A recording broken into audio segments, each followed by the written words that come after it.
Hey guys, in this video, we will show some very unique and odd strategies Russia is using to fix alcoholism. Also, before we start, I've noticed that less than 5%, yes, 5% of my viewers are subscribers. So, don't forget to click the subscribe button. Besides for a calorie or two, it's free, and you can always change your mind later. Without further ado, sit down, relax, and watch some interesting policies that the Russian government has enacted to take that bottle away from the Russian people.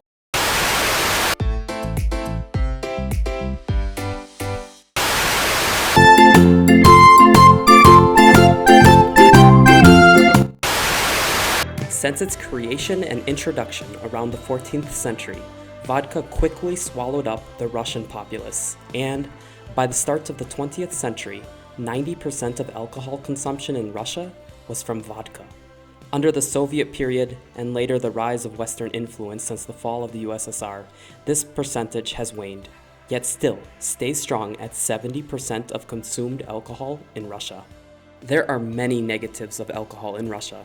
In 2011, WHO declared that Russia had a public health crisis due to the number of alcoholics and alcohol-related accidents in the country. In response to this, and many other things, Russia has enacted some pretty radical and crazy policies to counter alcoholism. Starting with the lesser of the strange policies, Russia has banned all public advertisements of alcoholic drinks. Yet, despite this, alcohol companies usually make non-alcoholic forms of their products, then advertise them on television, radio, and on billboards as well. Another interesting tactic, or lack thereof, is the lack of government support for Alcoholics Anonymous. Though it exists in Russia, few know about it or believe it is helpful because the government does not support it or actively vie for its usefulness. Also, though it is rare today, another strategy used is conditioned response therapy. Doctors, if their patients drink, cause pain mentally or physically so that they are conditioned mentally not to drink, else they will expect pain. Lastly, perhaps the most extreme of policies is coding, where doctors pretend to insert some sort of code into a patient's brain which, as a placebo, tricks the patient into thinking that any amount of alcohol will kill them.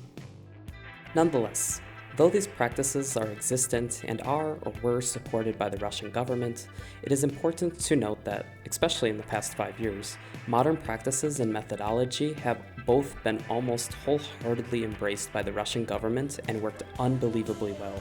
Reclassification of alcoholic beverages, alcohol tax, officially licensing stores, healthy living education, and many more policies are seeming to push Russia away from the sadly true stereotype of being a drunken populace. From 2003 to 2016, alcoholism declined immensely, from 75% of men having alcoholism in 2003 to a still troubling but declining number of 48% in 2016. On top of that, half as many alcohol-related accidents happened in Russia compared to 30 years ago. Men's life expectancy has risen by an unbelievable 11 years in only 30 years. Thus, despite some extremely odd and interesting policies employed by Russia to counter alcoholism, Russia is overcoming this problem at a fairly quick pace. Perhaps from desperation, modern efforts to force the decline of alcoholism is working well, and it is fair to say that Russia is on the right track to a healthier population in the future.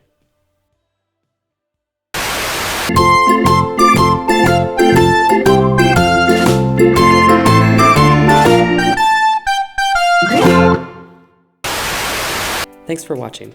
As I mentioned before, don't forget to subscribe, and of course, drop a like too. Like always, stay happy, stay humble, stay hopeful, and goodbye.